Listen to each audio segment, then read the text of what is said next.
आता बातमी पाहूयात आपला आवाजच्या इम्पॅक्टची। नुकतेच पिंपरी चिंचवड महानगरपालिकेच्या हद्दीत आकुर्डी या ठिकाणी एका कंपनीमध्ये शेकडो झाडांची कत्तल झाल्याची ब्रेकिंग बातमी आपला आवाजने नुकतीच प्रसारित केली।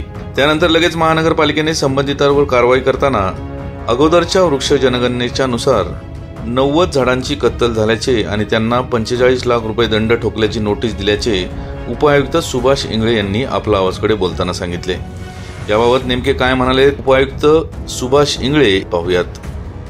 पिंपरी चिंचवड महानगरपालिकेच्या हद्दीमध्ये काल एक मोठा प्रकार घडला। आकुर्डी येथील फॉर्मॅका कंपनीच्या आवारामध्ये जी कंपनी आता नयूम चौधरी या व्यक्तीला विकल्याचे निदर्शनास आलेले आहे आणि त्या कंपनीच्या आतमध्ये अनेक झाडांची कत्तल झाल्याचे समोर निदर्शनास आले आणि अपना वतन संघटनेचे अध्यक्ष जे शेख आहेत त्यांनीही समोर आणलं आणि त्यानंतर आपला आवाजने बातमी केल्याच्या नंतर खळबळ उडाली आणि त्यानंतर तेथे महानगरपालिकेचे आयुक्त राजेश पाटील यांनी आदेश दिल्याच्या नंतर उपायुक्त सुभाष इंगळे यांनी जे उद्यानाचे प्रमुख आहेत त्यांनी त्या कंपनीचे ज्यांनी विकत घेतले त्या मालकावरती 45 लाख रुपयाचा दंड ठोठावला आणि ते आता आपल्या समोर आपण त्यांच्याशी बोलणार आहोत।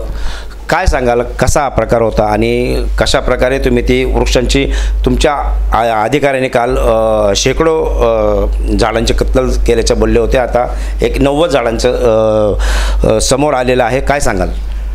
आकुर्डी येथील फॉर्मॅका ही कंपनी आहे, त्याचे मालक आता सध्याचे मालक जे असे निदर्शनास आले की नयूम चौधरी नावाचे मालक आहेत।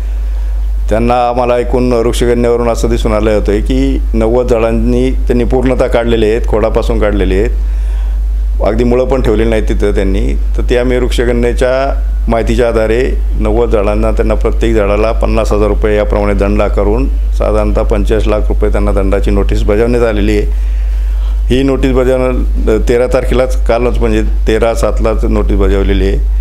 आता याचा खुलासा त्यांनी प्राप्त केल्यानंतर त्याच्यावर आम्ही निर्णय घेऊ की न्यायालयात प्रकरण दाखल करायचं आहे की नाही। एकीकडे महानगरपालिकेचे झाडे जागवा अशी संकल्पना असताना शहरात अशा प्रकारची जी कृत्य होतात त्याच्यावरती वृक्षप्रेमी असतील किंवा पर्यावरणवादी असतील यांनी संताप व्यक्त केलेला आहे आणि झालेला हा प्रकार अतिशय निंदनीय असा आहे। त्याच्यानंतरच महानगरपालिकेचे जे उपायुक्त आहेत इंगळे सर यांनी ही जी कारवाई केलेली आहे त्याची कारवाई केलेली आहे आणि त्यांना आता हा 45 लाख रुपयाचा दंड ठोठावलेला आहे। याबाबत ज्या अपना वतनचे अध्यक्ष सिद्दीक शेख यांनी पालिकेच्या कारवाईवर शंका उपस्थित करत समाधानी नसल्याचे सांगितले। नमस्कार, मी सिद्दीक शेख, संस्थापक अध्यक्ष अपना वतन संघटना। पिंपरी येथील फॉर्मॅका कंपनीमध्ये विनापरवाना अवैध वृक्षतोड असल्याबाबतची तक्रार अपना वतन संघटनेचे हमीद शेख व राजश्री शिळवकर यांनी महापालिका आयुक्तांकडे केली होती।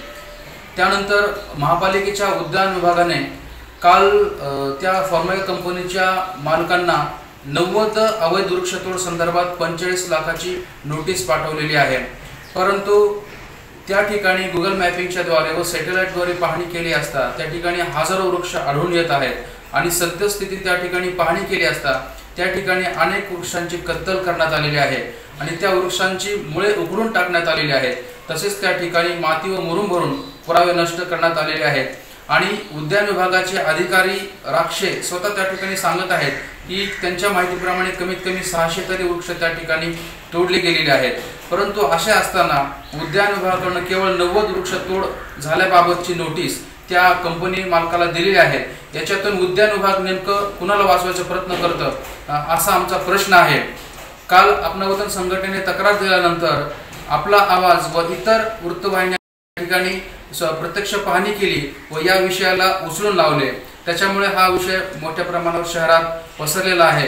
परंतु या ठिकाणी पिंपरी चिंचवड महानगरपालिका अजूनही याबाबत गंभीर नसल्याचे दिसून येत आहे।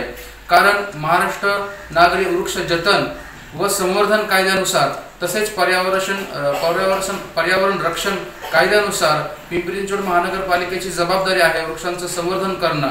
परंतु त्या ठिकाणी मोठ्या प्रमाणावर वाहनांच्या माध्यमातून वृक्षांची वाहतूक होत आहे आणि ती वाहतूक जवळजवळ 10 ते 12 वाहनांच्या माध्यमातून झालेली आहे आणि त्या वाहनांवरती पिंपरी चिंचवड महानगरपालिकेचे बोर्ड लागलेले आहेत आणि सदरचे जे झाडं आहेत ती झाडे तळवडे येथील एका वखारीमध्ये तसेच लोणी काळभोर येथील वखारीमध्ये ती विकली गेलेली आहेत असं सगळं संशयास्पद वातावरण असताना त्या संदर्भातची चौकशी पोलीस आयुक्त तसेच महानगरपालिका आयुक्तांनी करणं गरजेचं आहे।